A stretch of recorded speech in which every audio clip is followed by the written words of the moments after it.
Now, the Three Martini Lunch with Greg Corombos and Jim Geraghty. And welcome, everyone, to the Thursday edition of the Three Martini Lunch. Along with Jim Geraghty of National Review, I'm Greg Corombos of Radio America. We have good, bad, and crazy martinis for conservatives today. And once again, it's all brought to you by ZipRecruiter.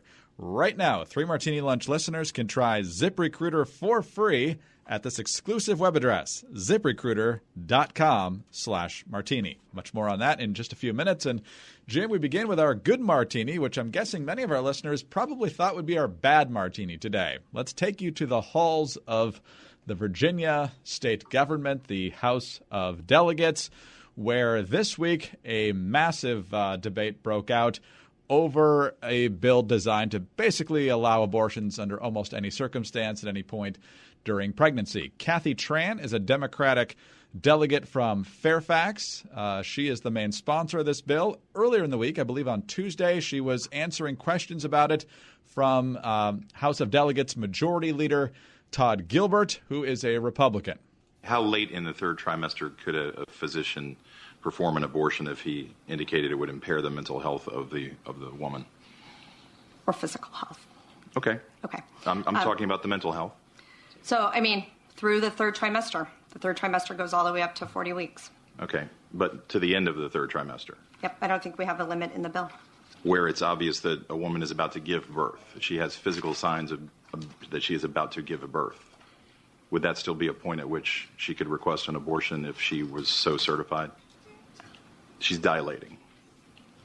Mr. Chairman, that would be a decision that the doctor, the physician, and the woman would I understand make that. I'm asking point. if your bill allows that.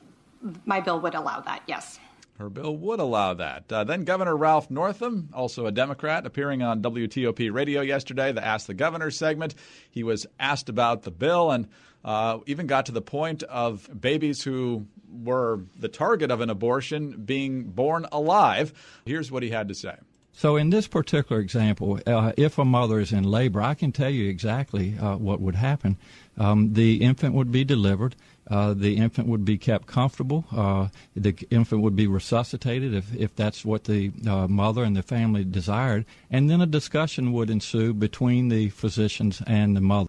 So apparently the womb extends to the delivery room now, Jim. And so Northam and Tran are pushing back on this now. Northam saying he took it out of context. I was only talking about the ones with severe deformities, which led to a lot of conservatives on Twitter saying, oh, okay, you just want to murder babies who have been born that have problems. I get it. But there is at least one Democrat who's intellectually honest enough or politically frightened enough to switch her mind here. This is from the Richmond Times-Dispatch. A Virginia lawmaker sent an email to her constituents Wednesday night apologizing for attaching her name to a controversial abortion bill without reading it closely enough. In a newsletter, Delegate Dawn Adams, Democrat of Richmond, said she did not exercise due diligence before co-sponsoring the abortion legislation. Quote, I made a mistake, and all I know to do is to admit it, tell the truth, and let the chips fall where they may, said Adams, a first-term delegate who won a close upset victory in 2017 in her suburban district and could face a competitive re-election campaign this year. Adams is a nurse practitioner and says she believes women have full authority to decide what's best for themselves and their bodies. And she says she mistakenly believed Tran's bill would only repeal onerous abortion restrictions that Republicans put in place in 2012. While it did, it sought to do much more, Adams said. Had I researched each line of removed language, I would have seen that and known that there was more research to be done. She says in her letter that the scenario that Majority Leader Gilbert described would classify as a partial birth infanticide. That would be illegal under state law. Quote, this remains a crime and would not be something any sane licensed physician would perform. So, Jim, as despicable as what this legislation tried to accomplish is, the blowback is positive. The reversal here from Delegate Adams is positive, and I think the Democrats being cravenly honest in where they stand for the most part on this is good news. Yeah. The line between being brutally honest and honestly brutal got very blurred by our governor earlier this week, Greg. Look, If Dawn Adams is telling the truth, then let's give her credit for telling the truth. That she didn't read the bill close enough, thought that it was not going to make all the changes that it did, has now heard it described in Delegate Tran's own words, and lo and behold, she's like, wait a minute, I don't want my name attached to this. I can't support this. Look, this is someone who's pro-choice. There's no two ways about that. But there is such a thing that even for some people who think of themselves as pro-choice, this legislation could go too far. I think that's significant, and I think it says something because you almost never see this sort of thing. Look, does it partially reflect the dynamics of her district? Sure. Does it reflect that this is an election year? Sure. Which, by the way, the Republicans will not be complaining if Democrats decide to take this kind of decision there. I'm glad you played the audio there, Greg, because I really felt like there was something fascinating in the way the governor, first of all, he said something wrong. He said it requires 3 doctors to approve this. That's exactly what the law is designed to change. So he's saying, don't worry, this works because of the old law, which we're now going to repeal. We're only going to require 1 doctor. But the second thing I thought was really fascinating there is when he says, it's fascinating how casually he talks about this, how kind of just, maybe he's off the cuff and didn't mean it quite the way he did, but it came out rather blunt in which he said, if the mother is in labor, I can tell you exactly what would happen. The infant would be delivered. Like he didn't say partially delivered. He didn't leave it. The infant is delivered. That child is now separate from the mother. And then he said, he's like the infant, like almost to his credit. You're like, okay, good. We're not using terms clump of cells. We're not using terms the fetus. The infant would be kept comfortable. But then he says something just strikes me as unimaginable. The infant would be resuscitated if that's what the mother and the family desired. And if not, and he never answers that. And it's kind of says like, well, we'll do away with that child then. It really is kind of chilling the philosophy at work here. But, I see this as good because it is clarifying, Greg. Look, this country has been debating abortion since Roe versus Wade and actually well before. There are areas, some people believe life begins at conception. Some people believe life begins at some mid-stage or later stage of the pregnancy. But I think I'd like to believe that we can get a broad consensus in this country that we're talking about something really horrifying, not just in what the legislation which is basically a partial birth abortion, that you can be partially born and you can still be legally murdered. Or as they're describing in the governor's off-the-cuff remarks, you can be born and then they can still kill you, which is, most people would see as just straight up murder there. So for an emotionally intense issue, the Democrats are picking the absolute worst possible ground to fight on. And I think there's a great opportunity for the pro-life movement in this. Absolutely. I will point out, you mentioned it's an election year, very, very narrow Republican majorities in both the House of Delegates and the state Senate. It's 21-19 in the Senate, 51-49 in the House. And the courts have just approved a new map for the House of Delegates that's more favorable to the Democrats. So this issue might not be done yet. If the Democrats win both of those chambers, they'll still have Governor Northam. There's a chance this could come back next year. So a lot of work to be done for Republicans in Virginia. Jim, I don't know if this is going too far, but I'm going to throw it out there anyway. A lot of Democrats professed publicly to be horrified with the work done by Dr. Gosnell with the bill in New York, with the bill in Virginia. Are they really horrified by what he did, or are they horrified that he got caught? It really sounds like it was a cleanliness issue. Yeah. Oh, if he just cleaned the office more, we'd have more of an issue. We wouldn't have any problem with that. Yeah. Take them at their word. This is revealing. It is kind of fascinating to see Delegate Tran and Northam saying, "Well, anyone who would insinuate I'd hurt a child, look, we just heard you say it, Governor." It's right there in audio. People are listening to it. We played it. This is the old saying. A gaffe is when a politician accidentally tells the truth. I don't see any reason why we should not believe that what the governor laid out is his actual opinion on this. And Ralph Northam's not a Northern Virginia Democrat. He's more from the southern part of the state, certainly presented himself as a moderate when he was in the state Senate. And then he got more and more liberal as he searched for higher office. Almost like Kirsten Gillibrand. Aren't we glad we didn't elect that dangerous extremist Ed Gillespie, Greg? Remember when this guy was, supposedly in a black truck, shooting down minority kids and all that stuff? Yeah. Good thing we got that nice moderate Northam there. Yeah. Good job, Virginia. Well, Virginia, you got some hiring to do this year. And for Ms. Adams, who apparently doesn't have time to read the bill, maybe she will from here on out. She is relatively new at the job. But, you might want to hire a new delegate in that district as well. Problem is you can't really use ZipRecruiter for that. But you know what you can use it for? Filling all the other great job opportunities that are out there right now with the strong economy. But you know what's not smart? Using job boards that send you a mile-high stack of resumes that you have to sort through. What is smart? Going to ZipRecruiter.com/martini to hire the right person. Unlike other job sites, ZipRecruiter finds qualified candidates for you. Its powerful matching technology scans thousands of resumes to identify people with the right skills, education, and experience, and it actively invites them to apply to your job so you get qualified candidates fast. That's why ZipRecruiter is rated #1 by employers in the United States.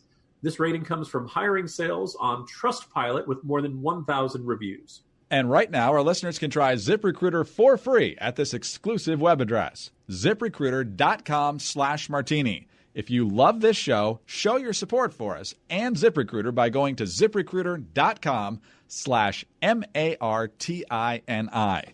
That's ZipRecruiter.com/martini. ZipRecruiter, the smartest way to hire.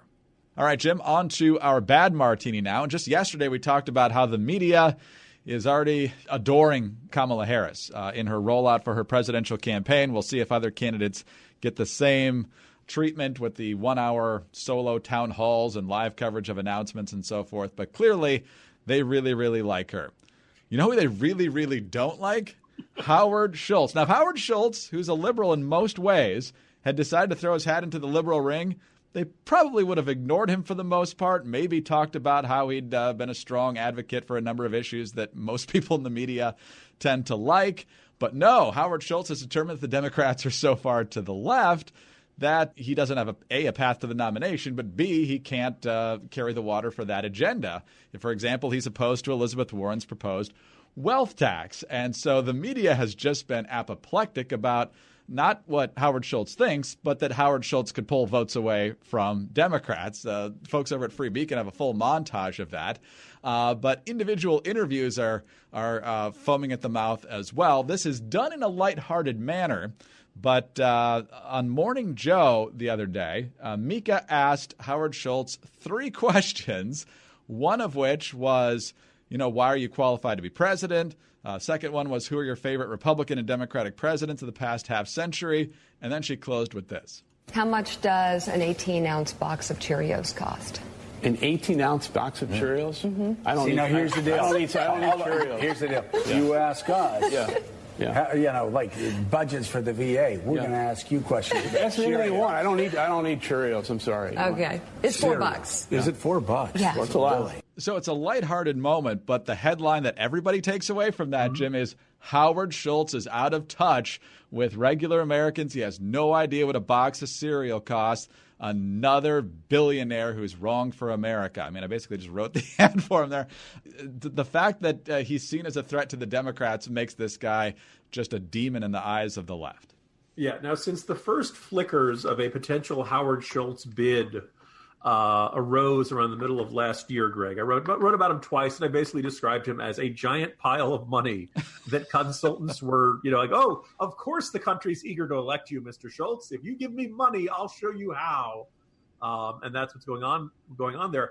But I do think it's kind of interesting he's choosing to run as an independent and not as a Democrat. And what it is kind of an acknowledgement that, hey, there's no way the Bernie bros were going to come around and say, hey, here's somebody who was allegedly on the short list to be Secretary of Labor in a Hillary Clinton administration, billionaire guy. Of course, this is a guy who's not going to be in keeping with the socialist wing of the party.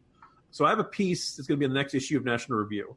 On the plane earlier this week, I read Schultz's new book, From the Ground Up, and I've got something that might surprise you. If Howard Schultz were still a Democrat, he might be my favorite Democrat. And I have no illusions. This is a guy who was very comfortable with most of the policies of the Obama administration. He's not a conservative by any stretch of the imagination, but every once in a while he does do things either that a conservative would applaud or that a conservative would agree with or that a conservative might kind of nod in his head in agreement. High among them, obviously you mentioned the comments he made about Warren. He's worried about the debt. Remember the debt, Greg? Remember, it was a big deal back in 2009, 2010. But even I think more than that, he talks about hiring 10,000 veterans at Starbucks. He did this because he realized that at the time before the hiring effort, There was like 0.6% of the Starbucks workforce had military experience. And the average for the entire country was about 3%. He's like, what's wrong with us? Why are we not doing this? So he talks a whole chapter about how he realized that it was this giant gap between the military culture and veterans' families and people who served in the military and the rest of the country. And he wanted Starbucks to do something to bridge that gap.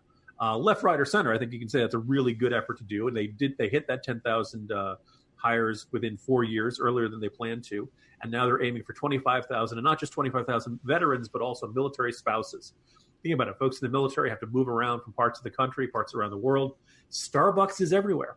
So if you have a job at Starbucks and your husband or your wife gets transferred to a different base on the other side of the country, there's a really good chance you can find a job at a Starbucks near that base and continue your career there. Very big initiative on trying to hire young people. There are times he really does sound a little bit conservative where he says there's almost nothing wrong with a troubled youth that a job can't fix. He's very big on the value of hard work. And this is also, keep in mind, a self-made guy. Grew up in public housing, describes his parents, very complicated. I think you can safely say a intermittently abusive environment he was growing up in. This is a lot to salute in Howard Schultz. Now, again, would he be my first choice to be president of the United States? No. But let's observe something. Up until a week ago, Greg, no one on the left had that much of a problem with Howard Schultz, right? And watch, within just a matter of days, he does the 60 Minutes interview, and suddenly the Daily Beast discovers the music selection at Starbucks has too many white artists. Right? This is the guy who, remember Race Together? And by the way, he talks very honestly about this in the book, and he acknowledges it did not work out the way it was supposed to. Remember they shut down every Starbucks for one morning to do racial sensitivity training, right? Oh, yeah. And now Howard Schultz is racist? Wait, what? It's kind of, they're calling for a boycott of Starbucks. I think the one that kind of jumped, the Mika Brzezinski example stands out, although I guess you could say it's kind of joking around. Hey, by the way, do you remember a couple of years ago, Greg, when Morning Joe was brought to you by Starbucks? That's right. It was brewed by Starbucks. That's right. Right? So there was this really odd, Mika taking a shot at the guy who'd only supported the show as a primary sponsor for years and years. Great. But then the next thing is Stephen Colbert starts telling jokes about Howard Schultz. And people talk about the idea of there being this assembly line, right? Like the order goes out. You must destroy Howard Schultz. And Stephen Colbert jokes, who hasn't been in a Starbucks bathroom and thought the guy in charge of this should be in charge of everything? A week ago, Stephen Colbert had no problem whatsoever with Starbucks or Howard Schultz. Right? It's like a light switch gets flipped, and all of a sudden he's public enemy number one. It's that in 1984, he's Emmanuel Goldstein. Howard Schultz must be destroyed, right? Nobody thought there was anything funny about Starbucks. Nobody had any problem with Starbucks. But the moment he might represent a potential threat to the Democrats winning in 2020, I'm not certain that's the case at all. Does he probably duplicate the stances of the Democratic nominee? Yeah, probably. Is he going to amount to anything? I think that's very far from clear. In fact, I think that's, it's entirely possible he, is Evan McMullen levels or Jill Stein levels or something like that. It's not clear that he would end up being decisive in this thing. But the third thing that I think a lot of people aren't really paying attention to, 2016, the choice was pretty darn binary. I know a lot of folks who ended up voting for Trump because they had real problems with him, but you know what? He was going to pick the right kind of judges, or they just couldn't bring themselves to vote. They thought of Hillary for 4 years, shocked and frightened and horrified them. You give somebody who's got the, not quite all that liberal stances and who's, let's face it, Howard Schultz is not a whirling dervish of raw political charisma. As I say in the piece, Greg, for a man who sells coffee, he's the most uncaffeinated human being I've ever seen. Soft spoken, but he's very inoffensive, right? So all of those suburban Republicans who abandoned the party in 2018 midterms, all of a sudden maybe they have an option. And now here's the thing. If it ends up being Trump versus the socialist revolution, a whole bunch of these folks are going to vote for Trump because as much as they have problems with him, they don't want red flags and Bernie Sanders and Alexandria Ocasio-Cortez with, military epaulets on her shoulders or something like that, and wearing dark sunglasses and looking like Captain Crunch, as Kevin Williamson put it recently. So if you offer that third option, it could take some votes out of Trump's column. I don't know. It all kind of remains to be seen. But nobody could even wait for that. Howard Schultz had to be destroyed immediately, even though a week ago he was a liberal in good standing. There is something piranha-like about the way the left is operating these days. And I don't know whether that strengthens him or drives people more towards Trump or how it does. I think it really indicates this is one of the great menaces of our age. That's right. That's a good lesson to everyone on the left. One false step and the mob is coming for you. I especially enjoyed the fact, people talk about how he's self-made, and now the left is like, no, he's not. He grew up in public housing. He's not self-made at all, which is basically translation, you didn't build that. Well, in that case, Greg, why doesn't everybody who grows up in public housing turn out to be a multi-billionaire? That's right. Speaking of billionaires, let's talk about them some more as we go into our crazy martini now. Huffington Post, essentially, billionaires. Who needs them? No, seriously, they think there shouldn't be any billionaires. A couple different excerpts as they quoted a couple different scholars here, and I use that term lightly. Marshall Steinbaum, a research director at the left-leaning Roosevelt Institute, has advocated taxing the rich at higher rates for years. Quote, "We do not need billionaires," Steinbaum told HuffPost. The economy's done better without billionaires in the past. For Steinbaum, higher taxes on the wealthy would mean freeing up more money for everyone else. If you think of the economy as a pie, right now billionaires are getting just about all of it, while we're all left splitting just one slice. Of course, that's the left's way of thinking that there's only a finite amount of money in the economy, that there's no such thing as growth and so forth. Further on, it says, quote, "Should we even have billionaires is the defining question of 2019, said Anand Giradharadas, the author of Winners Take All, a scathing critique of the plutocrat class's largely empty efforts to change the world, published last year. You plunder it from the government. You strip it using patent protections," she wrote, referencing the many ways the U.S. enables and supports people. IP protections, lax regulation, low taxes, weak labor protections in amassing obscene amounts of wealth. So basically, billionaires don't earn their money. They just take it from other people. So, Jim, billionaires, getting rid of them, who knows how, but that's the Democratic agenda, it looks like. So a couple thoughts I have in response to that argument there, Greg. The first is, when he says before we had billionaires, when was that? And when he said, because I'm sure at some point you say, this person had less than, $1 billion. But once you adjust for inflation, would they agree? Was there a point? My understanding is that when George Washington was president of the United States, he was the wealthiest person in the country. Mount Vernon was an exceptionally profitable, successful farm down there. We've always had rich people, certainly. I suppose you could argue about whether or not we've had that threshold of whether that's the case. But I'm really kind of left scratching my head about that. Also, if billionaires are bad, I mean, they'll start with George Soros, right, Greg? Yeah, right. Right. I mean, he's bad, right?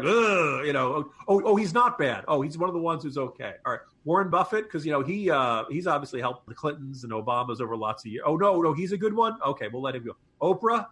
Oh, Oprah's cool. Okay, glad to know. All right.